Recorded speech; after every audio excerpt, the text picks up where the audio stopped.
Previously on Funny Science Fiction. Now that joke really went over well when the second Blade Runner came out because she would say, the cashier would say Blade Runner, and I'm like, oh, that's great. She said, yeah, the second one. And, Hi, I'm Zack. And I'm Dylan. We're from Some Nobodies. We want to welcome you to the Funny Science Fiction Podcast. The podcast where everything isn't Marvel Comics related, but we try to make it so, just like Captain Picard would want it to be. So our guests today are known as Some Nobodies, Zack and Dylan. Now these guys are the hosts of more than some 12-odd podcasts, either done together or separately. And we'll get to all of those very shortly. But first, we're going to ask both Zack and Dylan some very deeply probing and more than likely embarrassing questions about their childhood, most of which are going to result in at least the cancellation of probably 3 of their 37 podcasts. Welcome to the show, guys. Hey, thanks. Yeah, thank you for having us. Yeah, we're excited to have you on here today. We've been kind of geeking out over some of your guys' stuff, checking out what you do. I've been watching your lives for the last couple of weeks, throwing odd details at you guys, trying to see if you take them into one of your movie script things, but alas, so far, no. You guys shot me down on every one of them. I wasn't cool enough, but I'm gonna, go over my corner and cry. I'll be fine. But so just want to make sure you guys know that we kind of think you're cool. That's why we had you on. So you guys, if you're listening right now, make sure that at the end of this that you guys go find, and we'll talk about this more in the end, but we want to make sure you guys go out and find Some Nobodies at somenobodies.com. You can check them out there and all their stuff. So let's for a quick moment, because this is an interview-based show. That's how we do things here. I want you guys to talk about backgrounds for a minute so our audience can understand who and what you are. And we'll let you guys take turns to do this. You guys can play rock, paper, scissors if you like to see who goes first. That's fine. You can settle it like adults. So the question is, what are your backgrounds in the sci-fi area and what led you to podcasting and all of your 44 podcasts? I'm gonna let Dylan go first, mostly because he knows that I'd never win a game of paper, rock, scissors. Oh, there you go. All right. No, it's because you keep phrasing it in the incorrect order. Anyway. No, he's got you there. It is rock, paper, scissors, but you do you. I'm from Maryland. Things are way different there. East Coast, you know how it goes. Clearly. No, I grew up in a household. My parents were both music professors. My dad was a big sci-fi fantasy nerd growing up, and he passed it on to me from a really young age. I remember one of the big things that my parents were very enthusiastic about was reading with I have 2 younger sisters, reading with all 3 of us before all of us went to bed. And when it came to my dad and I, it was usually, I think one of the first books that I had ever been exposed to was The Hobbit.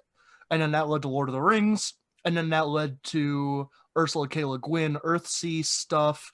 And then that led to some sci-fi stuff with Asimov and Heinlein. I was a huge fan of the Animorph series as a kid, which you may be surprised to know actually has some really kind of in-depth space opera elements to it. So I was kind of embroiled in that from a really young age. I went to an arts camp as a kid, and all the older kids there played Dungeons and Dragons and Magic the Gathering. So I had a really deep fantasy exposure. I read like a maniac as a kid. About high school, I decided I wanted to go into writing professionally because I like telling stories, and I figured that's probably the easiest way to do it.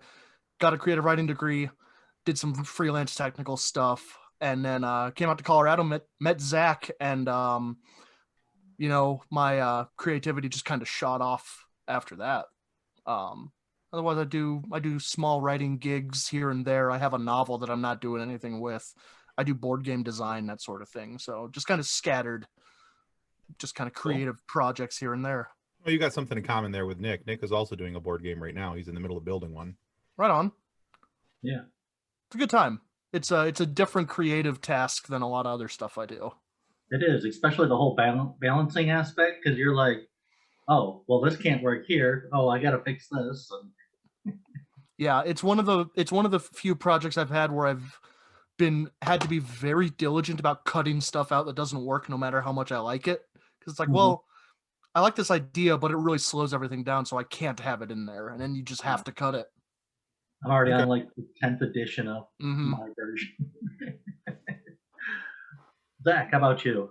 Yeah, I had a polar opposite childhood. I had a very weird upbringing in Maryland. So my first, I guess, experience with Star Wars, my dad took me to see Star Wars when I was like 3 months old, and he like we lived close to a drive-in movie theater, so he would always just take us there, and he knew the guy that worked there, so we always got in for free. So we always like saw movies in the drive-in theater, but other than that, like we actually didn't have like a TV in our house. So it was weird. So I grew up kind of in the woods. So when I got old enough, like around like 8 or 9, my parents would just drop me off at the movie theater on like my birthday or whatever with like $20 at like $1 theater. And I would just sit in the same theater and watch the same movie over and over again. And that's when I kind of just fell in love with certain genres of movies, ones that I couldn't create in the woods or whatever, which is mostly sci-fi stuff. And then when I moved to Delaware, and then after high school, whatever, my first real job was at a Blockbuster Video, and the first like guys that I met there were like my managers, but they were like 5 or 6 years older than me. So they kind of acted more of like a big brother.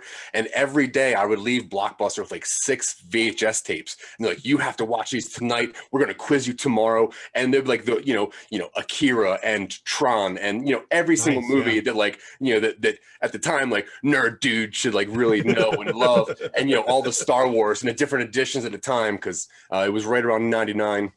So the first like edition, the first like second edition of Star Wars came out right when around Phantom Menace came out. And ironically, my daughter was born the same year. So her first movie, I took her to see Phantom Menace when she was only 3 months old. So we kind of do this tradition where like, now I just kind of grab babies that are around 3 months old and take them to see Star Wars if they're not mine. But no, I've always loved sci-fi. I've always loved the movies, the feel of being in the movies. But, and then when I got older, I got into the restaurant business, but then I started doing stand-up comedy. And when I moved to Colorado a couple years ago, I was going to do more stand-up comedy and try to make a movie somehow. And then I met Dylan, and he really had this interesting way of sparking like these real creative questions out of me. And so we kind of latched onto one, which was Silicon Angels. And then we kind of really just dove deep in the sci-fi stuff. And we made that into a podcast and trying to make a movie, but blah, blah, blah. But either way, yeah, that's kind of my story up until right now. Nice.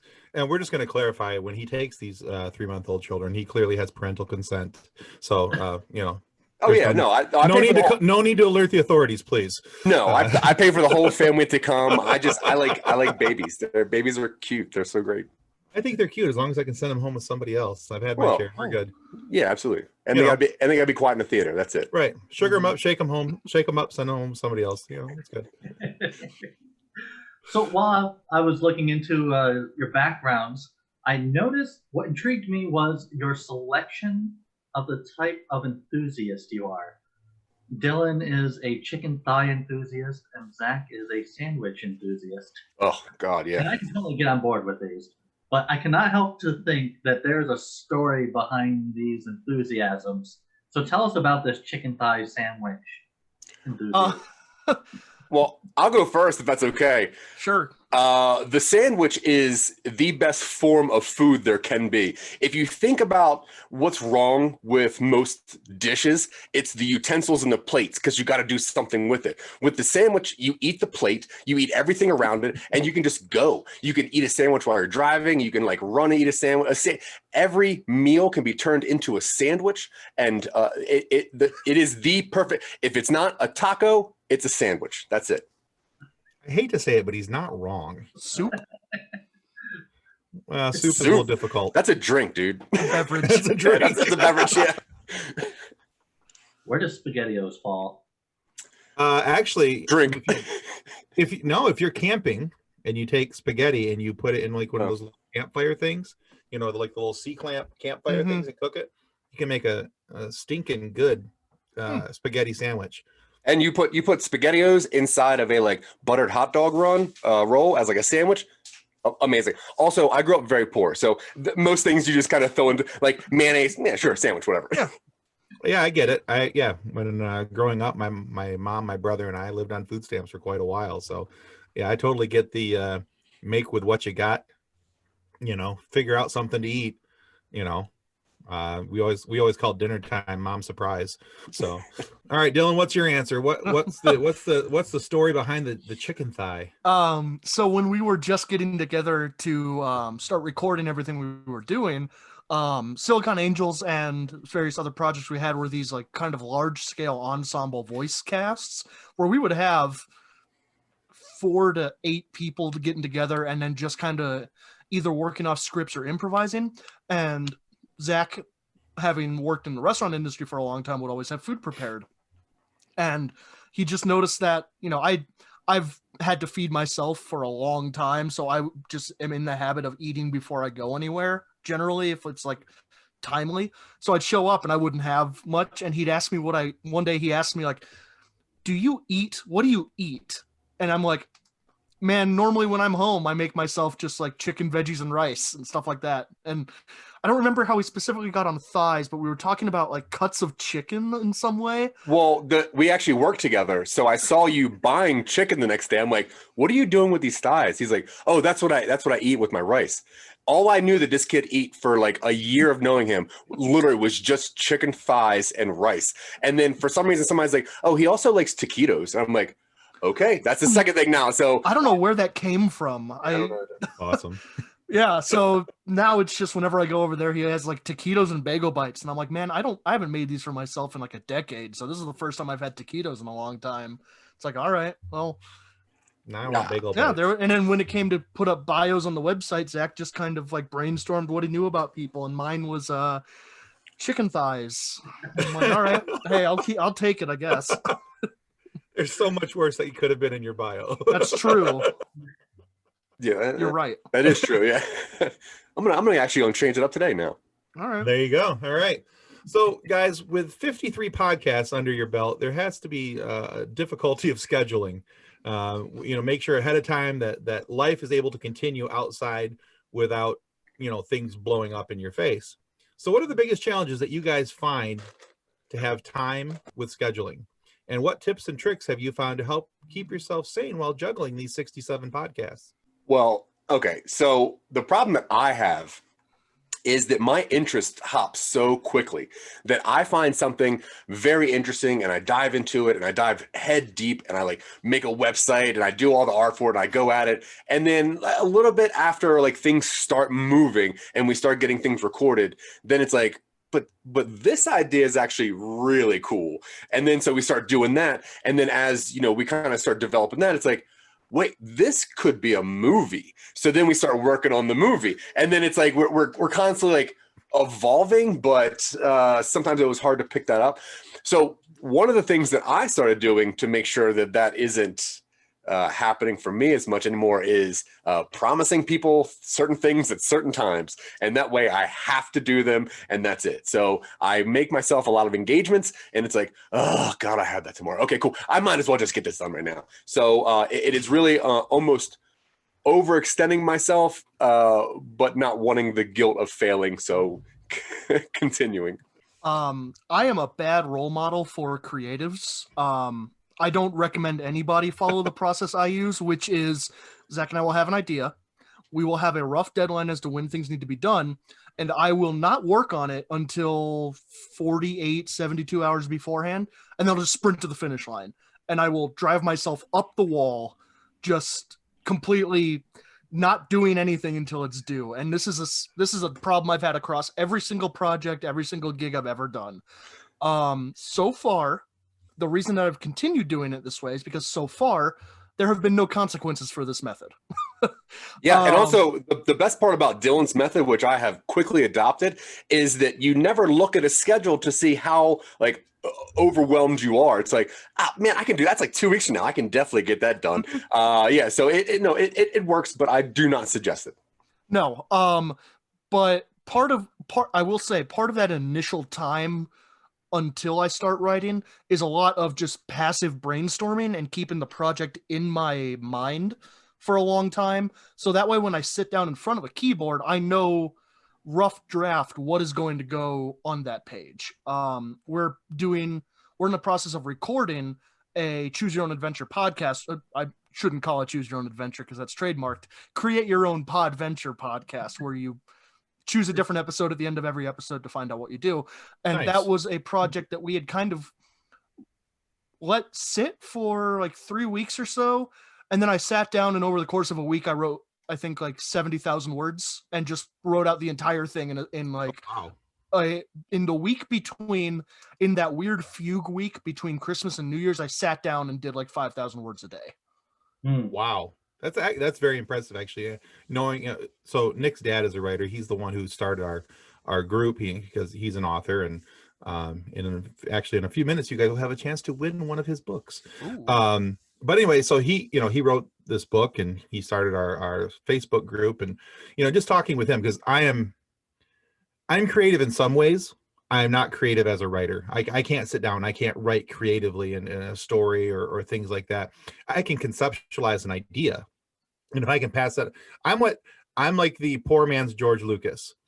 I can't write to save my soul, but I can come up with ideas, and that I should definitely pass off to somebody else, and let them kind of carry the ball with it from there. But Nick's dad, his pen name is Drayton Allen. So Drayton is a very good writer, and he, talking with him about his process and how, he's like, yeah, I wrote, I think one day he told me he wrote like, 1,825 words, 2,500 words, somewhere in there. And so to hear you say that I'm writing 5,000 words a day, I'm like, ooh, that's impressive. I have not maintained that pace. That was for that single project. It's slowed down pretty dramatically now that I have to. I mean, I work 5 days a week from like 5 a.m. to 1. So I get off work, and then I'm like, I have to sit down and do some stuff. Now, the good thing about working during the holidays is that I was able to just kind of like, I don't need to be anywhere. And I was just sitting in front of the computer for several sessions a day. Okay.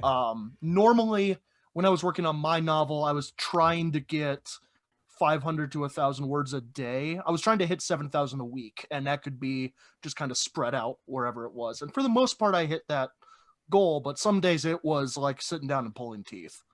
Yeah, I get that. Okay, cool.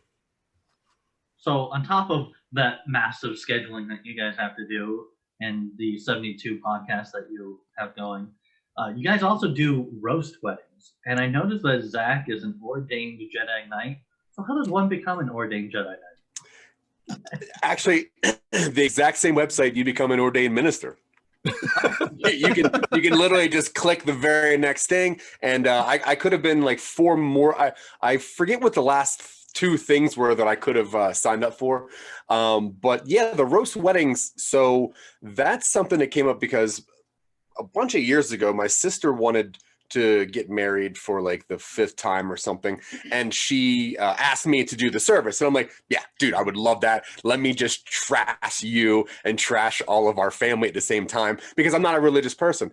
And it turned out to be like very funny, but it was a tight-knit kind of family group, so it worked. For they know who I am.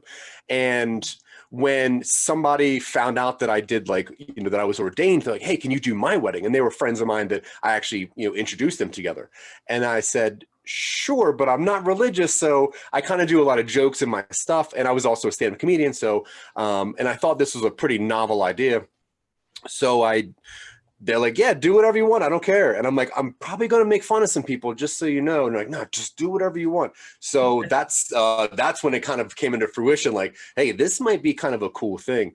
And then when I met Dylan and I told him, I was like, hey, I'm an ordained minister. So if you're interested in this, we can add this into our business portfolio. He's also an ordained minister, which is cool. So he was like, yeah, we could definitely do that. That's fine.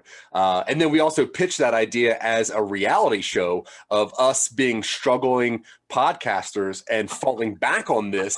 So we actually pitched that as a reality show to IBM TV. Mm-hmm. And so that hopefully that comes into some sort of fruition. But yeah, if you're listening out there and you want some nobodies to come to your wedding and trash you and your family and most likely your food and music, I don't care.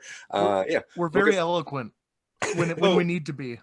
So just to make sure that we're understanding what exactly we're talking about as a roast wedding, I'm thinking of like the Comedy Central roast where they invite somebody up and he's the guest of honor who gets just absolutely trashed by everybody that's up there. Oh no, it's kind of the opposite where I go up there and as my speech thing, I make fun of everyone there. And I mean, they're more than welcome to try to roast me. It never really turns out well for anybody for some reason. I don't know why, but I'm okay with it so far. But yeah, I mean, it's lighthearted. It's definitely different, and it is not just, when you go to a wedding, no one really cares about the service. They want to get dressed up and then they want to sit with their friends and look nice and then go to the party. And if you take the first part that only really two people care about, kind of, and you make that one of the most interesting parts, that's what we were trying to do with that. Interesting. Okay.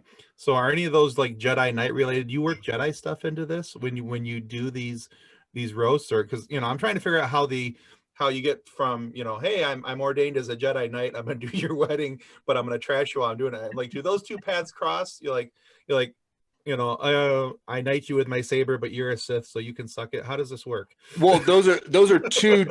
I've been knighted twice, actually. I'm an ordained minister of a church, the One Life Church, and I'm also ordained as a Jedi Knight. So they don't need to intertwine. It's like sometimes you drive a car, but you also do podcasts. You're not a driving podcaster. You just do those two things in your life. No big deal. I am an ordained minister. I do roast weddings. I am also a Jedi Knight. I handle those businesses as well. Gotcha. But that's an idea for a 73rd podcast. We can go driving around and talking, but that's, kind of Seinfeld's thing, but okay. Well, I was thinking that we should blur those two things and have just nonstop Jedi roasts. You took that in a way different way. In a car.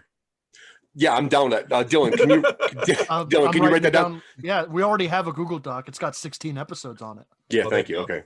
Yeah, this has been a not a very long conversation. We have 16 podcast ideas based on this conversation alone. Well, you're welcome. Glad to help you out. Mm-hmm. All right, so Jedi roast. The Ewoks on Endor had a stormtrooper roast.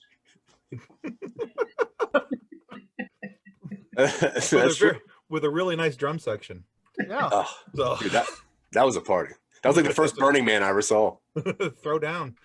All right. So let's talk a little more sci-fi, because that's what we are. We're a sci-fi channel. That's what we talk about. So now you told us a little bit each about your sci-fi backgrounds, how you got started, but I want to talk favorites for a moment, because each of us has that one part of sci-fi that means more to us than others. We may appreciate, everything that is sci-fi, but there's usually that one thing that is like, up here compared to everything else. So as far as my favorites go, I make it pretty clear that I'm Star Wars through and through.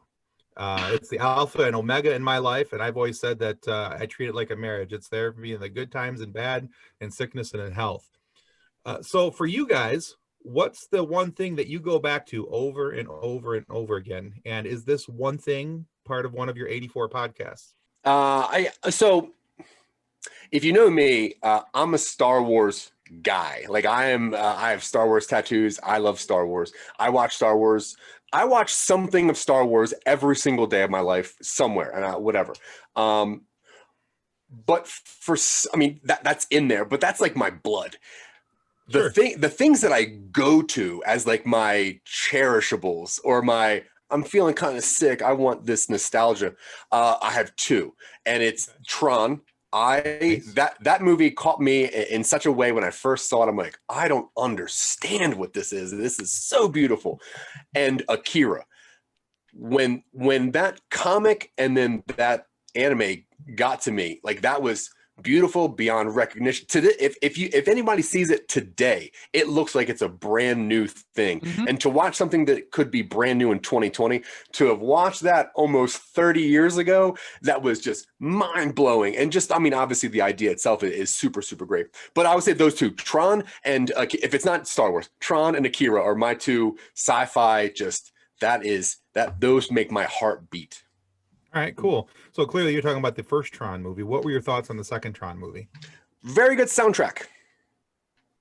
Fair enough. Okay. All you need to say about it. Good music video, maybe.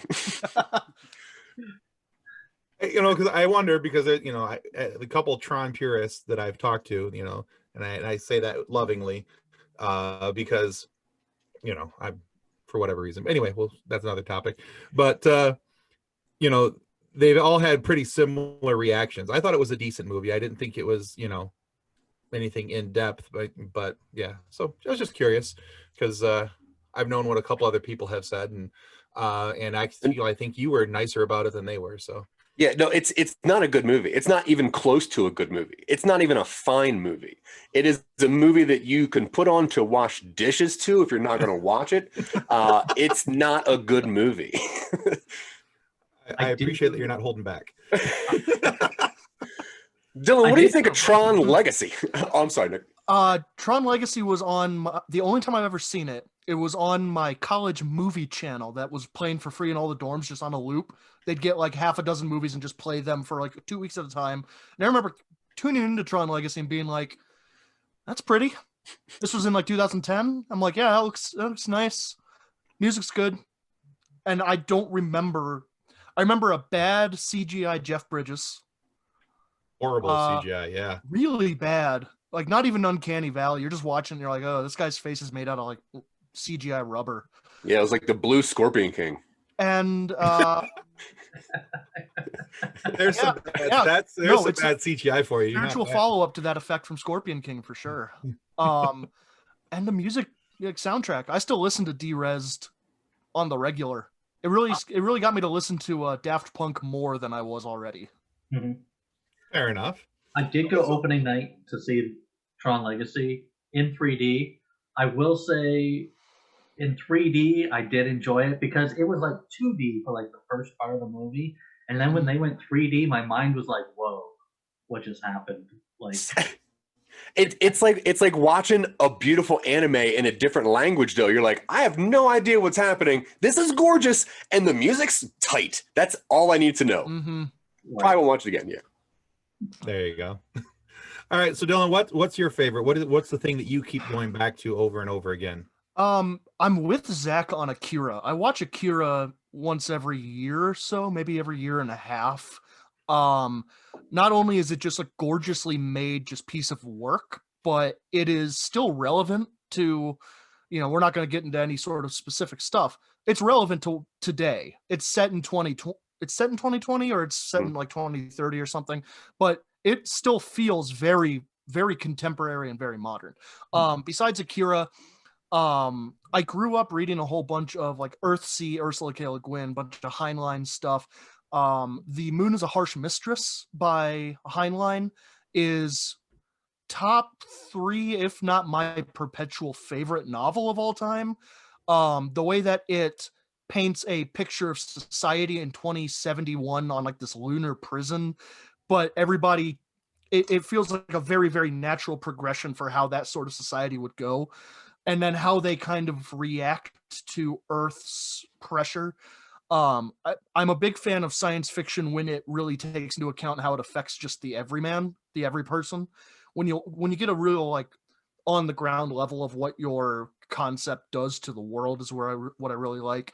Right now, I cannot get enough, and Zach's gonna roll his eyes. I can't get enough of The Expanse. I adore that show. It's the spiritual successor to Firefly, but it doesn't. I feel like The Expanse is going to hold up far better than Firefly ever will. If I talk to this guy about anything, I'm like, hey, do you want to come over and we can start talking about this movie? He's like, yeah, let me just finish up this episode of The Expanse. I'm like, did you know, come on. The guy from that movie that we're talking about is in The Expanse now. Yeah.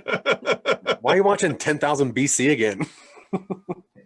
He's fine in that. And as far as like, I mean, Godzilla, it's technically sci-fi. I'd say that kind of counts. It counts. Tertiary sci-fi. I was a huge Godzilla kid. Like when I was in kindergarten, I had a 5 VHS set of Showa era Godzilla movies: Godzilla versus Mechagodzilla, versus Gigan, versus what was it, Biollanthe, like the big plant monster.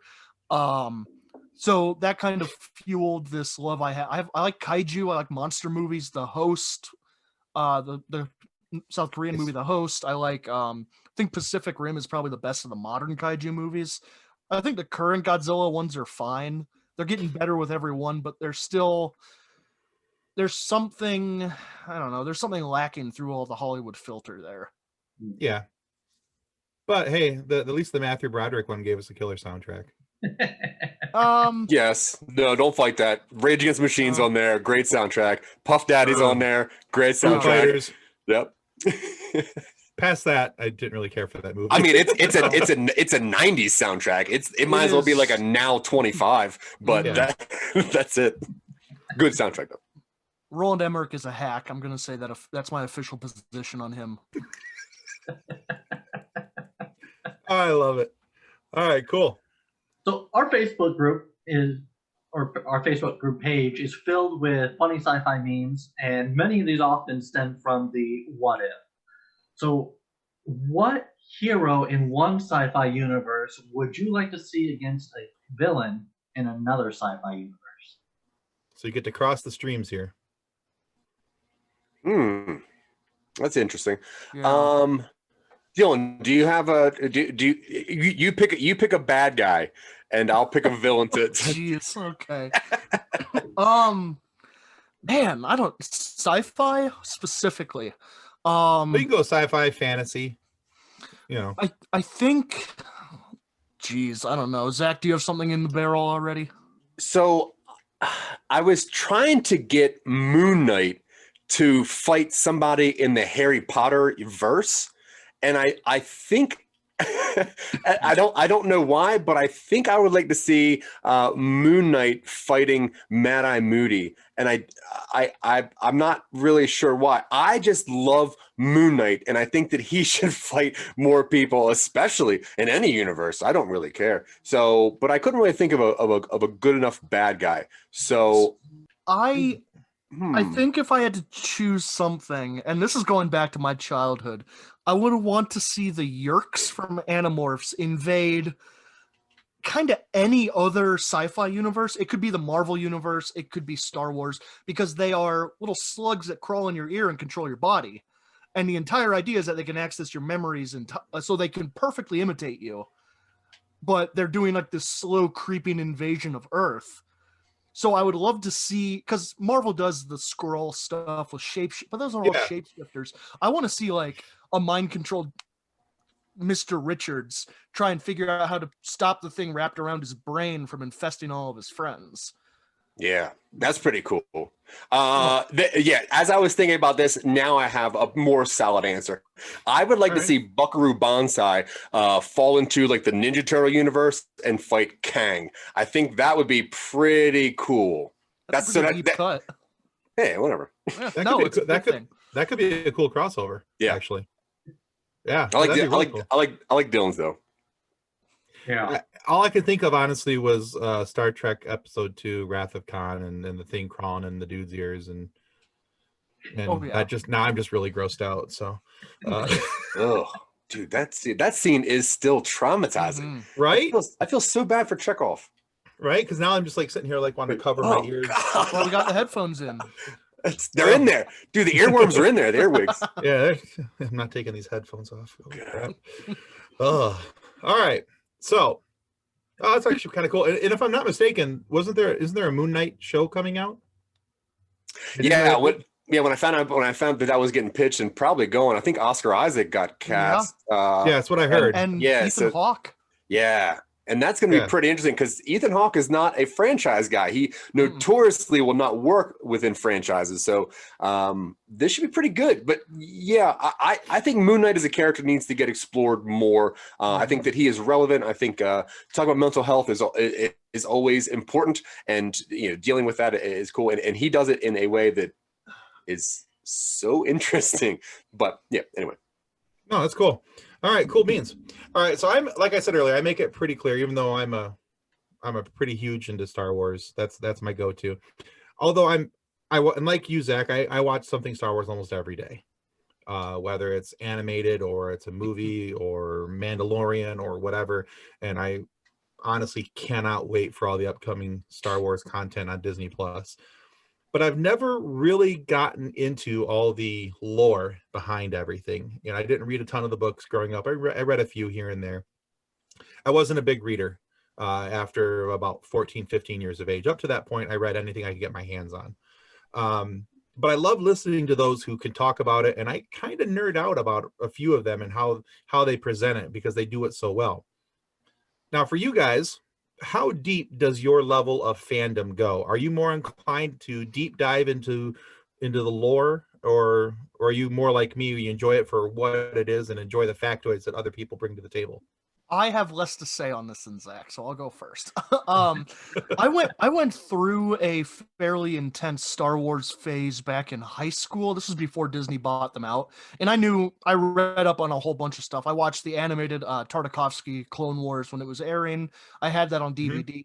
I was a big fan of that stuff, but I didn't read any of the expanded universe things. Occasionally, my fandom, I tend to geek out more over specific authors than franchises. I'm a huge fan of Glenn Cook's Black Company series from the 80s. I think it's one of the finest pieces of fantasy literature put to page. I'm a huge fan of the Dresden Files, which is a contemporary fantasy series about a private eye who's also a wizard in Chicago. I have all the Hyperion books, like that sort of thing. And if I'm really into that, I will find whatever wiki site there is and read up on that. Star Wars is so exhaustive, and I don't have the head start that a lot of people do, and I don't have the time to watch everything. So I've seen The Mandalorian. I caught a few references that The Mandalorian made to shows, but a lot of it is Zach. I'll get a text from Zach, and it's like, "Did you know who this person is on The Mandalorian?" And I'm like, I know who Ahsoka Tano is in Star. I know who she is, only because she's never mentioned in any of the movies, so she's not an A-level canon character, and I can go on about this for a little while. She is now, yes. You're right. The Disney canon is different than the old Legends canon. Star Wars, I just don't have the time, or I guess I don't want to say I don't care about it, because I like Star Wars, but I would rather run a tabletop role-playing game in the Star Wars universe than spend that equal amount of time consuming Star Wars media. I think it's a great canvas to have your own adventures in. But I find that the Disney adventures tend to lack a certain type of like teeth. There's no real teeth to any of the Disney stuff, which, I mean, you have laser swords that can, and the new trilogy doesn't have any dismemberment. And I'm like, come on, it's a tradition. Cut Rey's hand off. And that's kind of where my Star Wars and Star Trek and any of those like big sci-fi franchise levels of fandom go. It's like, I will watch things that go into theaters. I will watch things that go into a streaming service. I'm not going to read the comics. I'm not going to do any of the event stuff or any of the, that sort of thing. That's fair. So yeah, I guess I'm a little different there. Okay, I tried to grab the first thing of Star Wars that was within the reach of my headphones, and this is what I grabbed. And I don't know if anyone has seen these before. Yes. Yes. But these are just two VHSs. I have probably 40 paperback books on a spinning wheel in my bedroom that I need to look at before I go to bed, that has all of the paperback trades that are now obviously Legends. I have the classic comics in the individual episodes and in the hardbacks and in the trades that I can flip through pretty quickly. I am a lore person when it comes to things that I love, and I love Star Wars. So I am a deep diver. I need to know who every character is. I need to know what's going on, what the references are, what's this thing, what's that thing. Are they going to do Shadows of Empire? That kind of thing. So, I'm in. I'm always in, and I try to consume as much. Dylan thinks that you have to choose between doing Star Wars stuff and Dungeons and Dragons. I choose to do Star Wars stuff other than sleeping. I like to do Dungeons and Dragons. You're lazy, dude. He needs 6 hours a day to just lay down and do nothing. That's ridiculous. There's awful. So many.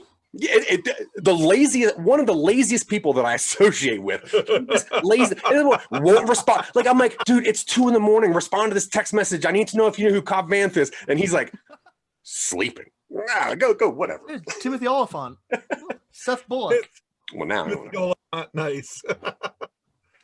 Yeah, I'm a lord, dude. All right, no, that's cool. And I like guys who do the deep dive stuff because I will, I know on the surface who these people are and what they are, and kind of that kind of stuff. But there's some of it that I've had to learn about because I've heard people mention different people, and I go, oh, who is that? And I got to go back and do a little research on them, and I go find research, and I'll find where they're referenced, and I'll read up on them a little bit.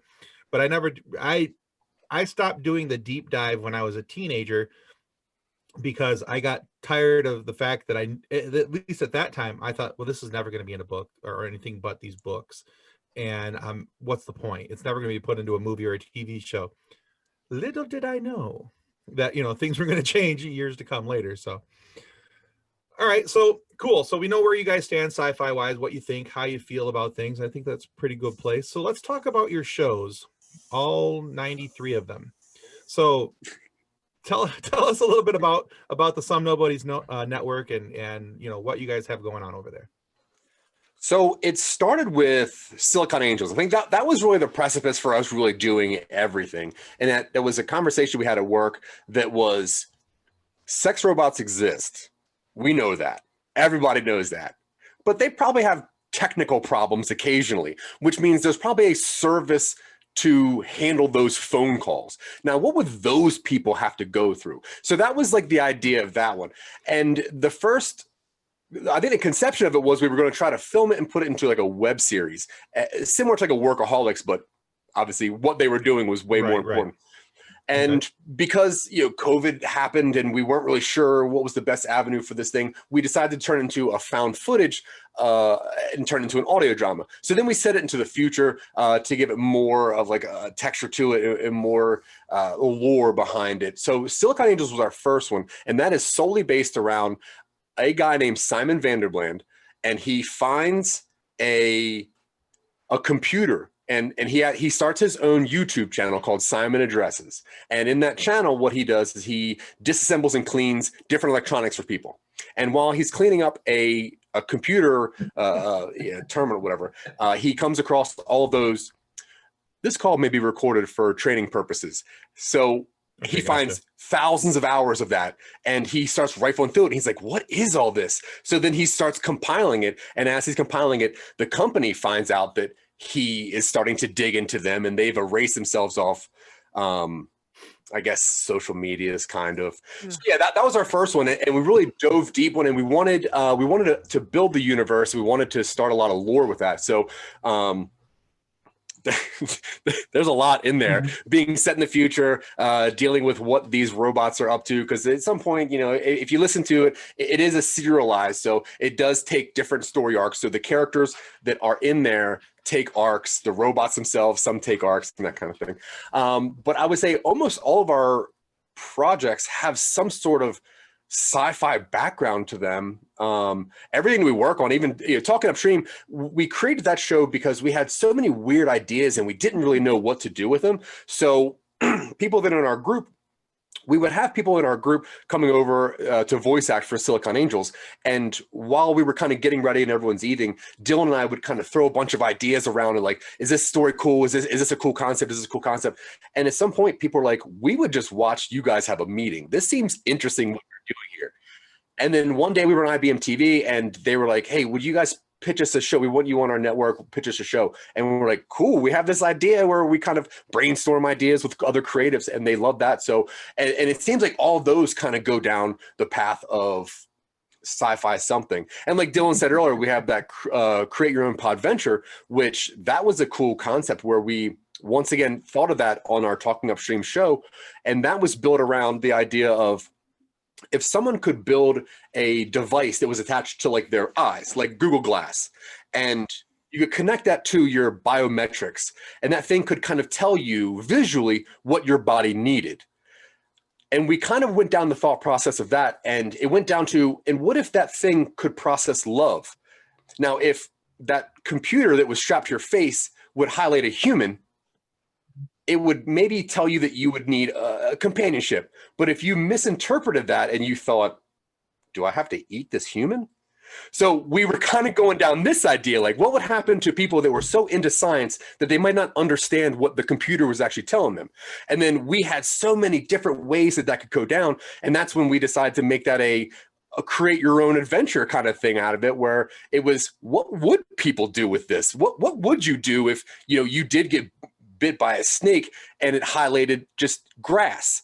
Would you think you should eat it? Would you think you would mush it up and put it in there? Or would you not listen to it at all? So as we were kind of, riffing on this, we started building a map on I wonder what choices people would make. And then some obviously would kill you because you're stupid. And some would maybe lead you into building a time machine. Who knows?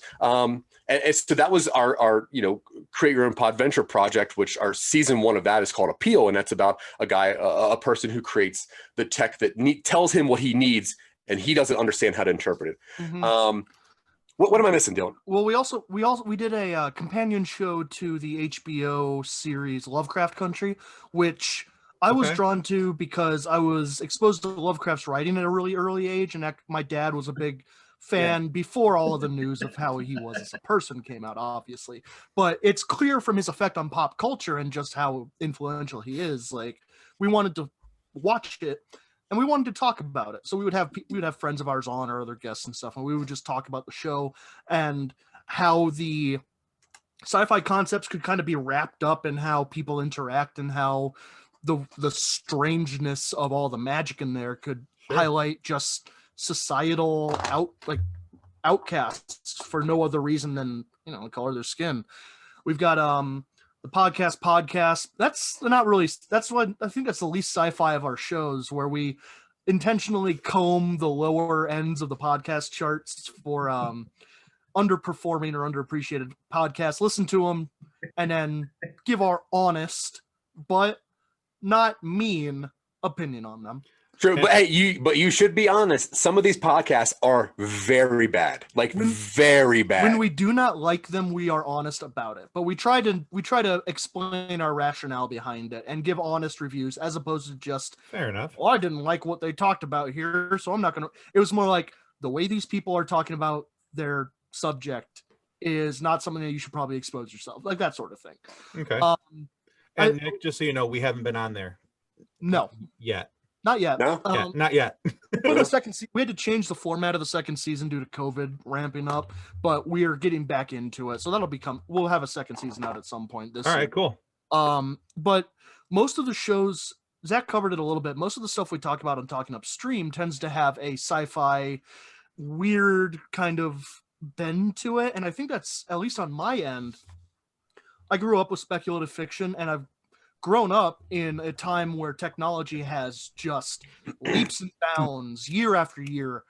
Everything's changed. When I was younger, I was watching VHS stuff. Now everything's streaming. I was putting my school assignments and filling up a floppy disk with like Word documents, and now I have terabyte hard drives just scattered around like chip bags. And so part of what I really like to write and what I like to cover on like science fiction is how it affects the day-to-day life.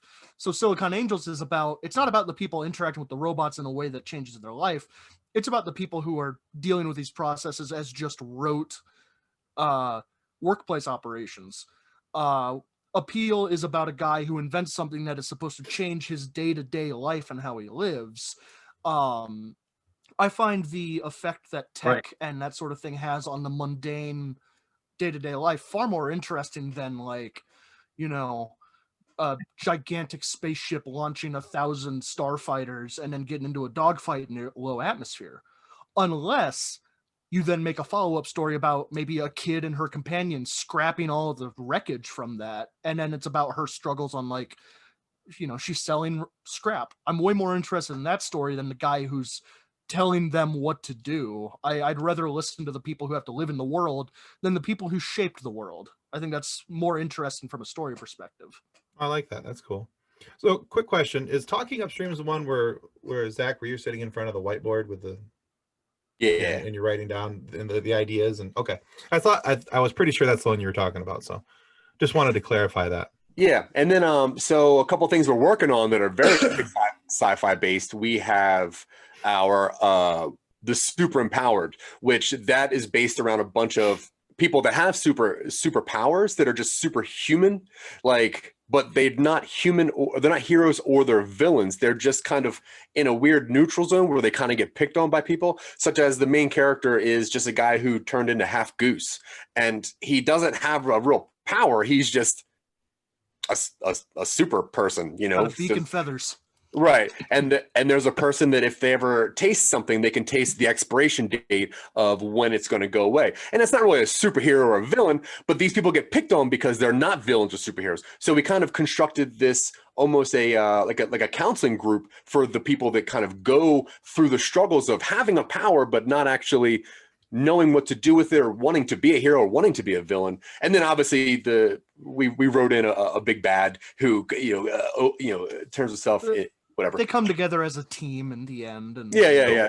I kind of want to listen to this one. Yeah, so that's coming out soon. Yeah, that's in progress. And then we have another one called Of Course I Still Love You, and it's about a guy who just wants to work on a fishing boat after he lost everything. His wife left him, and everything's going bad for him. So he leaves everything, goes on a fishing boat, and pretty much like the second day out, this weird kind of mythological thing happened, and the boat gets boarded by these fish people. And yeah, so then he's stuck on the boat by himself in the middle of the ocean as a greenhorn. He doesn't know what to do on this boat. He's just stuck there and thinking that these fish people are going to come back because he doesn't really know what they're doing. So that's called Of Course I Still Love You, and that's obviously more, I guess, fantasy based, but which kind of falls in.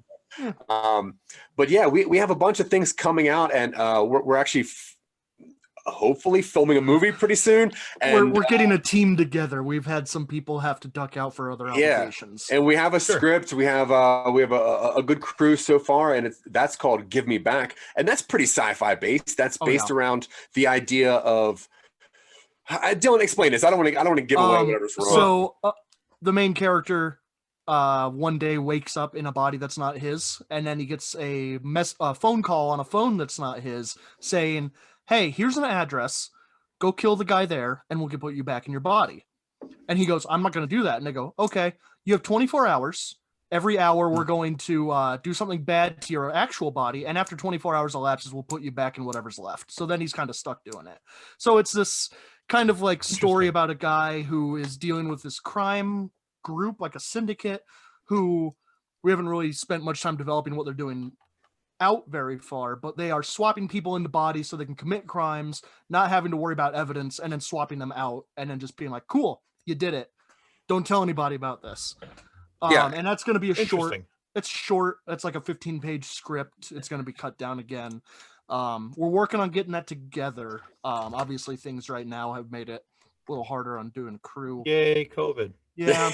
but like Dylan said, I mean, a lot of people would just make a movie about body swaps. And what we wanted to do was explore the idea of what a human would do if you didn't have your face, if you didn't have your fingerprints, and you had to kill somebody to get your body back.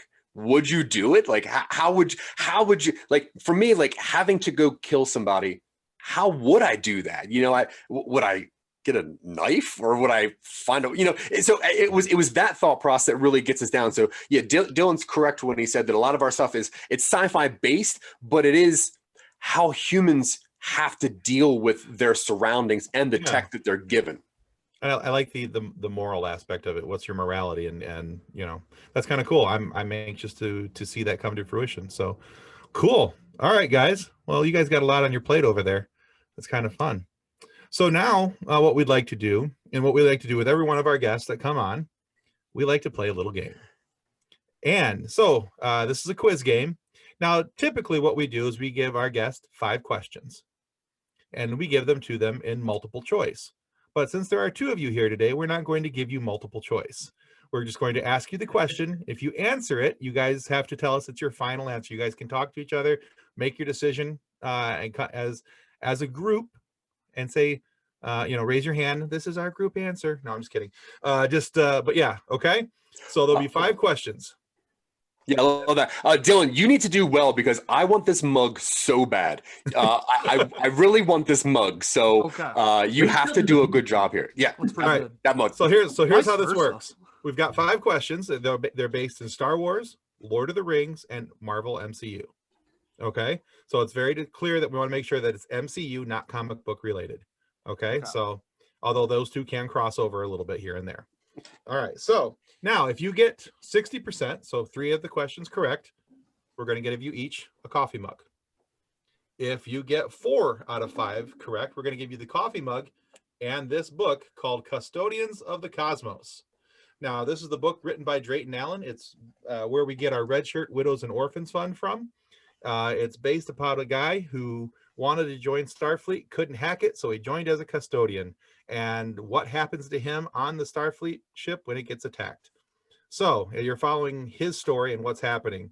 And it's basically the story of those who boldly go to clean up after those who boldly just went. So, yeah, you guys might get a kick out of that. And of course, with any good quiz show, if you don't win, if you don't get 3 out of 5, we take a picture of your face and we make a meme out of you. Do you agree to those terms and conditions? Yes. Oh yeah. Oh yeah. Now I almost want to lose. All right. All right. So 5 questions. We'll give you an opportunity to talk amongst yourselves. Just make sure that we know it's your final answer. Okay. All right, Nick, fire away. What is the name of the Death Star's original commander?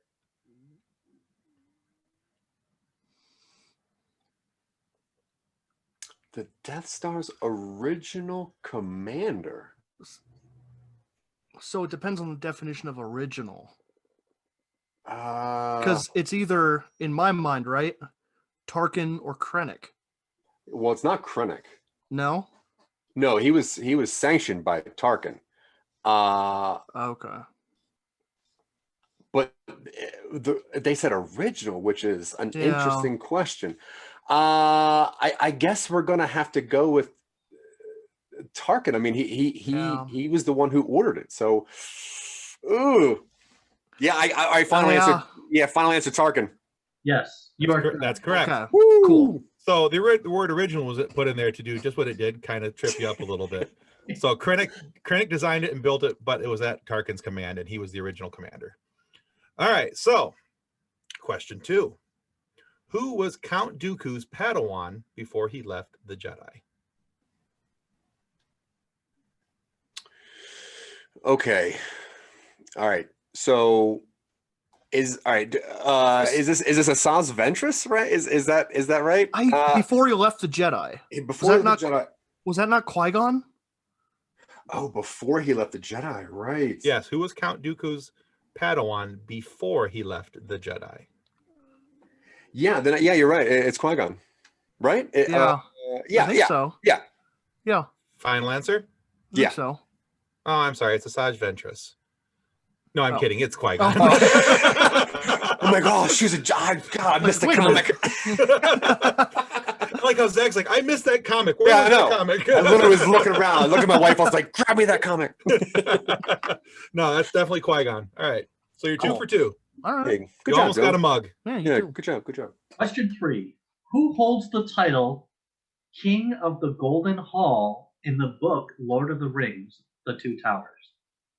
That's Golden Hall. I'm pretty sure that's Theoden.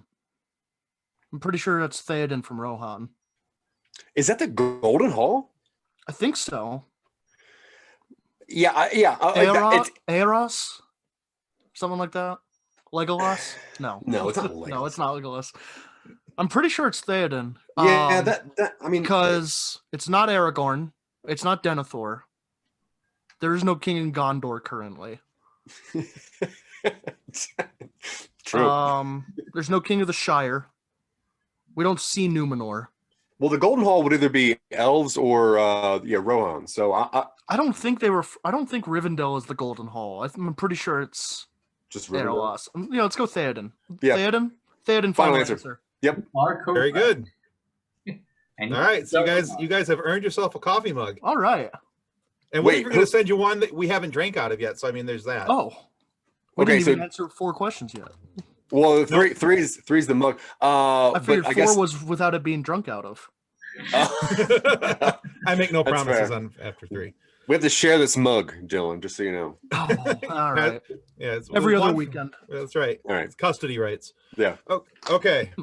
So this dragon does not play a role in Lord of the Rings, but rather a significant role in The Hobbit.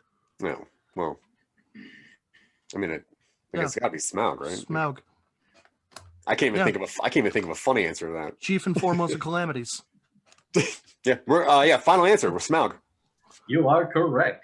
Right on. Boom. All right. Boom. So Cool. all right, so you guys are 4 for 4. Mm-hmm. So this question is just for funsies. All right. Good. I like to say that every time this happens, just for funsies. Which infamous aquatic bird cameos in the post-credit scene of Guardians of the Galaxy? We know. Yeah. It's a gentleman named Howard the Mallard. Howard the Duck, voiced by Seth Green. Yeah. Yeah. Very cool. Yeah. So I wanted to make the questions a little more. You actually had to think about them. I'm glad. So made you guys think a little bit. All right. But unfortunately, you guys still gonna go 5 for 5. So I didn't make it too difficult. We will. If once you guys get your movie done, we'd like to have you guys back on again, and we'll talk about that. And I'll make sure that the next quiz is much more difficult because you have proven your valor. So Good. That's all I want to hear on any given day. So thank you so much.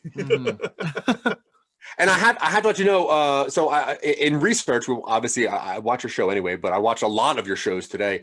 And the one question that I was expecting you to ask, and it racked my brain. You can ask my wife. I had a hard time with this question, and I don't have a hard time with any questions ever. But the question that you ask most creatives is, what inspires you to be creative? And it was such an intriguing question, and it really it threw me for like an hour. I literally shut all my devices off. I'm like, what does inspire me to be creative? Is it my childhood, or is it just my want to talk, or am I just an egomaniac? And I had a hard time. I literally had to lay on the floor, and I was like breaking down as a human. I'm like, why am I creative? What am I doing? Why do I do this? Like I can't do it anymore. Oh man. So I am both pleased and upset you didn't ask me that, because it bothered me. It really bothered me. Anyway, I'm sorry. I don't want to. I will save that question for the next time you're on. You'll have plenty of time to prepare ahead. Yeah, good. He'll still be thinking about it. I'm going to start right now. Literally, I'm just going to lay. And down to the floor. Down to the floor he goes. Yeah, I got to lay down. I can't process this. Well, Zach and Dylan, thank you so much for being on our show today. Where can people go to find out more about your work? Oh, easy. Anywhere. No. So somenobodies.com is our website, and that kind of keeps everybody updated on what's going on, the process of most of our stuff.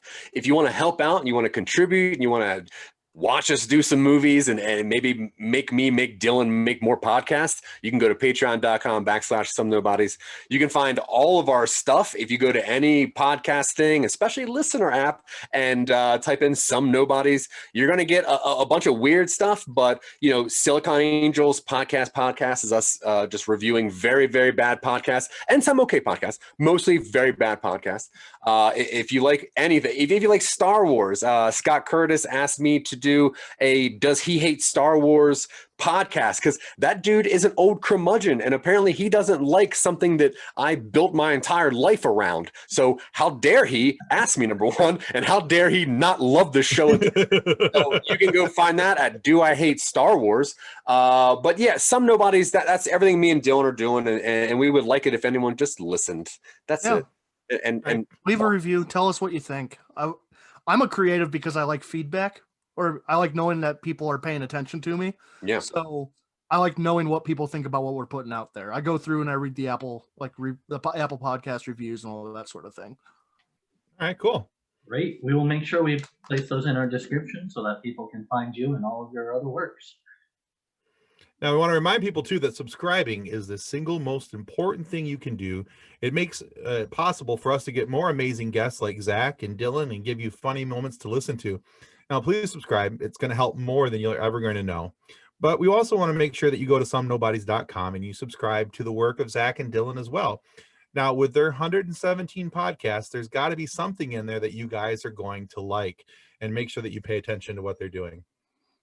So, as a final reminder, if you're not happy with the content of our video today, all you have to do is submit in quadruplicate to our complaint department, and they will duct tape the offending party to a chair and force them to listen to all 143 podcasts of our guests, some Nobodies, back to back to back to back to back.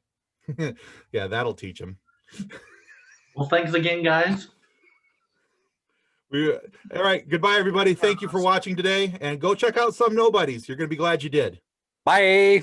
Our show is brought to you by our charity sponsor, the Red Shirt Widows and Orphans Fund, which supports the Wish Upon a Teen Foundation that helps out sick kids when they need it most. And just imagine the comfort you'll give Red Shirt crewman number 17. He'll know that when he puts on the red shirt and gets slain in the crossover mission at Helm's Deep, 19 minutes into episode 3, that he didn't leave his family destitute and without hope, because the Red Shirt Widows and Orphans Fund has his back, and what's left of his leg. On behalf of the rest of the hosts of Funny Science Fiction, we'd like to thank you for listening to this episode. If you'd like to be a guest on one of our future episodes, please contact us by means of our Facebook group, Funny Science Fiction. You can find us on Twitter or Instagram using the handle @FunnySci-Fi, or you can go to DraytonAllen.com and click the Contact Me link at the bottom of the page. Thanks again. Hope you enjoyed the episode. Copyright 2020 by Drayton Allen. Original music by Jordan Michaels. Reference to any specific product or entity mentioned in this podcast does not constitute an endorsement or recommendation of or by Funny Science Fiction or its sponsors. The views expressed by guests are their own, and their appearance on the program does not imply an endorsement of them or any entity they represent. If you have questions about this disclaimer, please contact us via email at DraytonAllen@DraytonAllen.com.